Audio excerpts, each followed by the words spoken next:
Hello, John. Hello, Oliver. So today we're going to talk about it's Book Reading Day, National Read Day. It's the 24th of February, and people are encouraged to read books throughout Ireland. Apparently, it really helps with your mental health, and I don't know who established this idea in the government, but it's actually a very, very good idea because reading has dropped off, you know. And Well, that's the shame, isn't it? Go It ahead. is, it is indeed, yeah. And the thing is, like, I was an avid reader as a child. I didn't really, I suppose, in primary school, I didn't really go to school, because I moved from Kerry to Dublin. I didn't like school, so I lived my life in libraries as a child, and I used to take time off school all the time and make up various excuses. It was easy back in the day, you'd know Tuzla or It's anything a like big that. change, all right, Big change now. to be going to. So I had a kind of a bohemian lifestyle as a child, but I was a really avid reader. I was good at writing essays. It was my favorite subject. I was the best always in every school when it came to English. Um, and my nieces and Lovely. nephews have carried on that tradition of reading. So reading is very important, but you yourself have read quite a lot. I have. And I'll just give you an example. When I went to a boarding school after my confirmation at about 12 and a half or something like that. And it was like a jail. I was there for 3 years and I did my intercert. But when we had study in the evening. It seemed to be on the go from the time you got up at about 6:45 in the morning, summer and winter, and you'd be washing your face in cold water. It was like a jail. It wasn't a jail, and Yeah.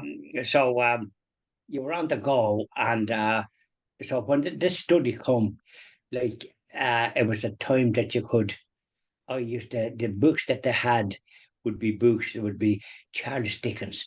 I nearly read every Charles Dickens.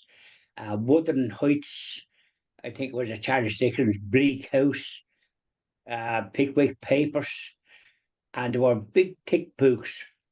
I saw that when I'd be doing it when I'd be studying, and I'd be reading them, and then some priest to be up there, probably asleep, I suppose, looking up, and I'd be reading that, and then I'd do a bit of exercise. It wasn't something I was too keen on because you seem to be hungry all the time, do you know? But funny enough, it was a good time when I read all those books. And now Dickens would be heavy considered by some people, but to me, there was a great story, and your mind went along that, so you forgot about where you were. And so then when you went to bed, you had a bit of time on your own. But it was a dormitory. You never had such a thing as privacy, and we all crave a bit of that, don't we? We can't be just in the when you were having your meal, and which wasn't great whatsoever. It was you got a little bit of butter. It wasn't what the size of your thumb. It'd cover a small slice of bread, and that'd be it. The rest of it was dry because you kept a bit of butter until the last. So that's an example. And the meat and that kind of stuff, if you threw it at somebody, you'd knock them out. It was as hard as a bullet. And so I did, but so the reading. I read all the Charles Dickens books, and you were mentioning about English. I was good at English. I got honours in English in the intermediate, and honours in the Leaving Cert, and honours in Latin in the intercert. So reading was very important to me. And then when I left that place and went to a day school, then the presentation, President Carrick Shannon, it was like heaven because you were at home and you were able to get something to eat properly. And so then I still read books, and I have one here, which was one. There was five books considered the most the books to read, and one of them was The Great Gatsby, F. Scott Fitzgerald. He was married to Zalia or Zelia, whatever she was, and I think she suffered from schizophrenia. So it can't have been a joy of a joyful time in some ways.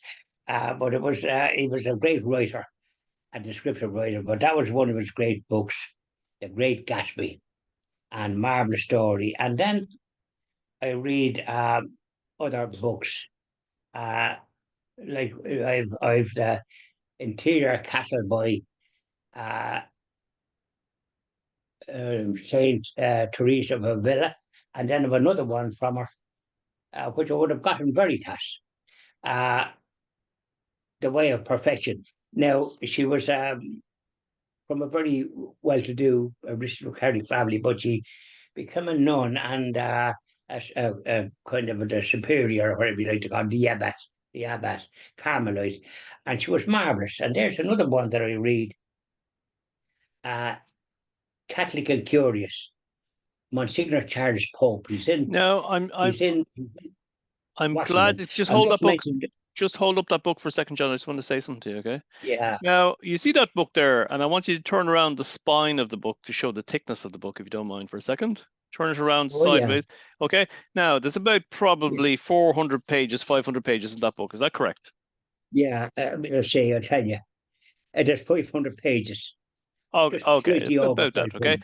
You were So, quite right. So you're so a good judge. And but don't forget now, here's another one that's a must read. Let me see what's down there.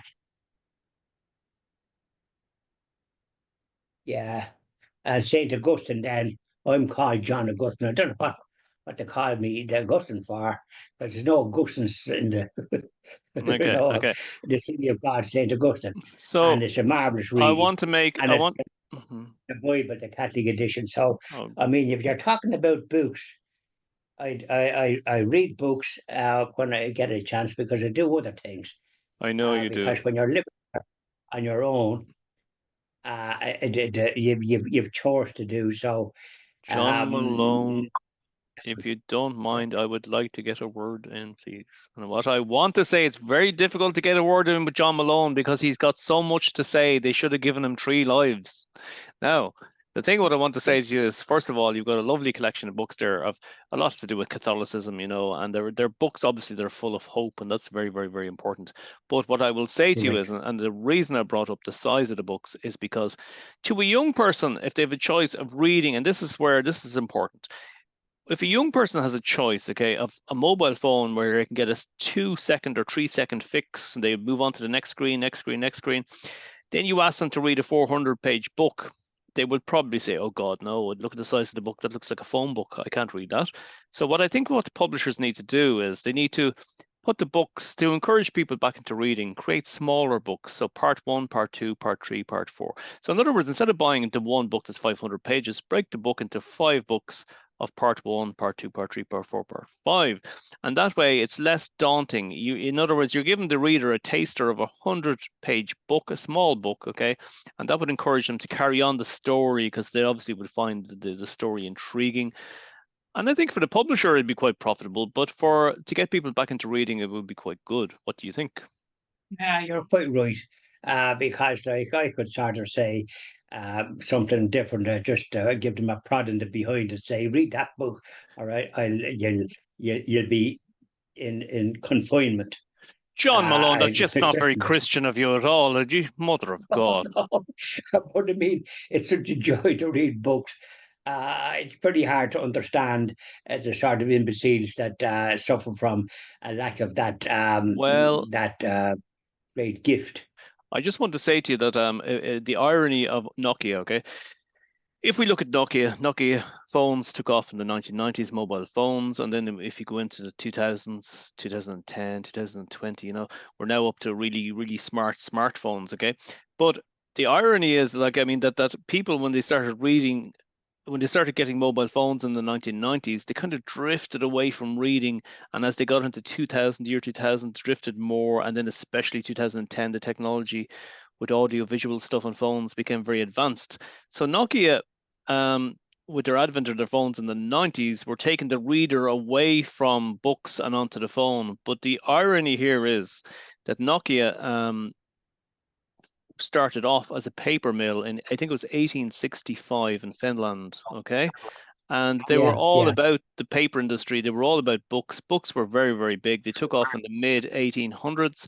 Nokia played a huge role in promoting books. And the irony is that in the 1990s, they pushed the books in book reading into decline. But they did a lot of work for the book reader in their terms of like they had a mill for making paper, and which was the product for books, Um, Yes. so I would like to see more and more people get away from phones, because I would consider it damaging, and to read a good book, to as like your Catholic books, they're very good because they give hope, And if people could read good quality books and get back into it, I think it would be very good for their mental health. Yeah, funny enough now, another one I used to read when I was young, Zane Grey. It was about cowboys and it was very well written.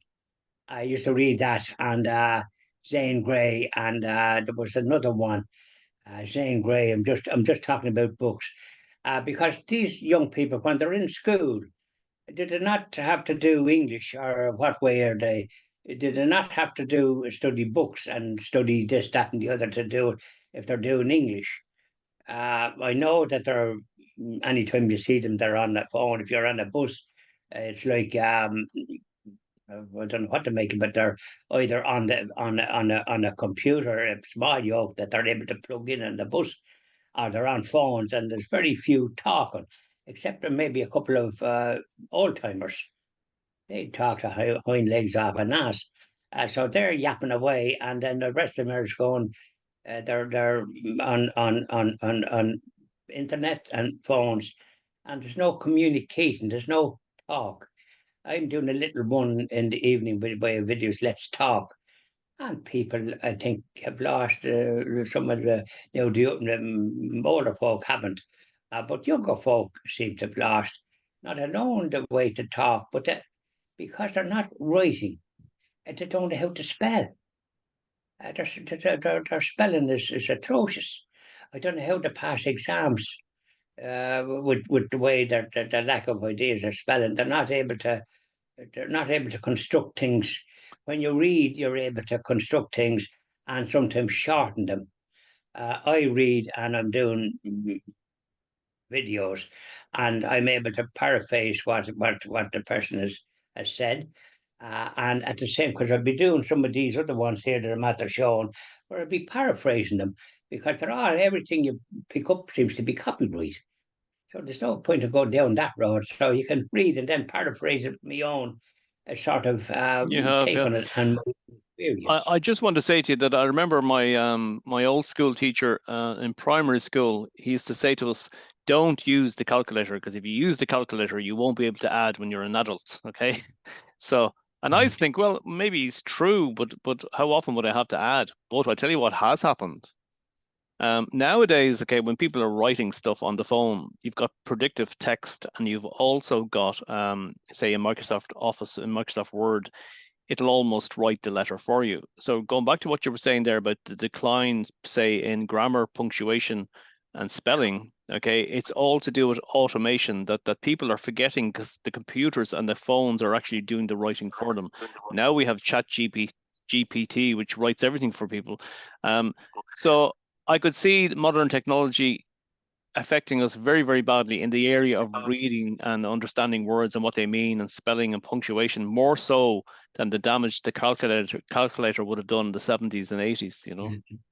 Technology has gone astray without a shadow of a doubt. They're coming up with this, that, and the other. And if you were a young person and going down that road, I think you'd have a pain in your head constant. The best thing is to read and just forget about that. Leave the phone, use it for to make phone calls or texts or something like that, or to speak to somebody, and stop using it for any other purpose. That's my way of looking at it. And thank God I didn't grow up with that sort of nonsense. As a matter of fact, we couldn't. We were talking about phone boxes. So you had to be well-to-do or a business person to have a phone in your house before Albert Brendan's come on the scene, and then suddenly you were able to get a phone at a very reasonable price for a few weeks. But before that, you'd have a whiskers by the time you got a phone. If Mm. you're a man and you're a woman, so you'd be probably married by the time you got a phone, and you'd One be. thing we forgot there to mention in the phone box video was, I was speaking to a businessman about 5 years ago, and we were talking about 1979, and we were talking about the Minister for Post and Telegraphs was Albert Reynolds, and how he done a great That's job. right.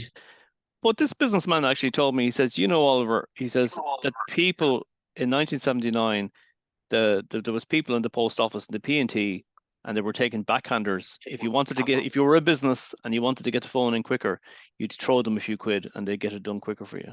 That's the way it was. No, I more you see, that's always a danger, isn't it? Because there was the business of brown envelopes running around for years. You get planning for something if you slipped a brown envelope. So on this chronology was going on. It's a pity because we were talking about events there that uplifted the spirit. hmm The like of the Eucharistic Congress in 1932. I'll be doing a live video about that great event. Then when Pope John Paul's the second come here in Phoenix Park, there was over 1 million at it. So 1979. So all these things are an uplifting experience and the beautiful singing and the whole thing was just a great memory to have gone through it. And people that went in 1932, they must have been whistling for the rest of their life, happy as Larry, because suddenly they had a bit of pride. But we suffered from an economic war from the British from 1932 to 38. Before suddenly there was going to be a war, they knew it. So they sort of lifted all that kind of chronology. But I wonder were they jealous about the 1932 success of what we did, and we wouldn't have had that much funds them times, but they put their shoulder to the wheel. And extraordinary what people can do, isn't it? It is indeed. So anyway, the website is called Ireland Reads. Today is Ireland Reads Day. It's the 24th of February. And people are, as we say, are encouraged to read. I think the government will have to do more about technology, and we're going to do a video on that maybe during the week. About what Yeah. necessary changes they would have to make to encourage people to read. We have said that they should reduce the size of the book, to encourage people to read, and maybe look at turning off smart features in phones and in Microsoft Word and all that to make people think about words Yeah. before they get the Let input them of use the technology. upstairs department. So Yeah, there must be as thick as double ditches because if you're not writing and reading and taking time. I mean, when, as I say, traveling on the bus, when you can kind of meditate and so on and so forth, they spend their times on these yokes. Sure, God help them. I don't know how to get on at home. If they're married, they're not a way to live, if that's what they're at. they are All on indeed. their old stupid phones. Thank God I wasn't reared with the like of that chronology. So you have time to read and meditate and try to uplift yourself. I don't know how they. I'm not surprised in some ways that we have so many lapsed Catholics and this, that, the other, because they're not focused on anything.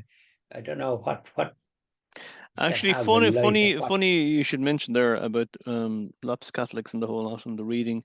I remember in the religion class in secondary school. That was one of my favorite classes actually, because the stories coming from the Bible. This guy would be reading out a book which was basically simple English for children.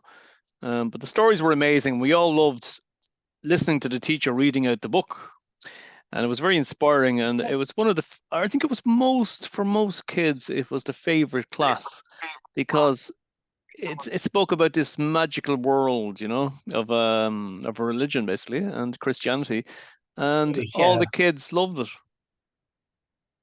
there you are. You see, because it's sort of it's good, and but he might explain passages that are bit hard to understand. For example, on EWTN, Mother Angelica was reading out of some chapters from the Bible that people might not understand there. She's has live classics, like she's gone to her maker, but she still comes on a Wednesday for an hour, 8 to 9, and then on a Sunday, 7 to 8. And she's good, but the next thing is then she'll be taking phone calls.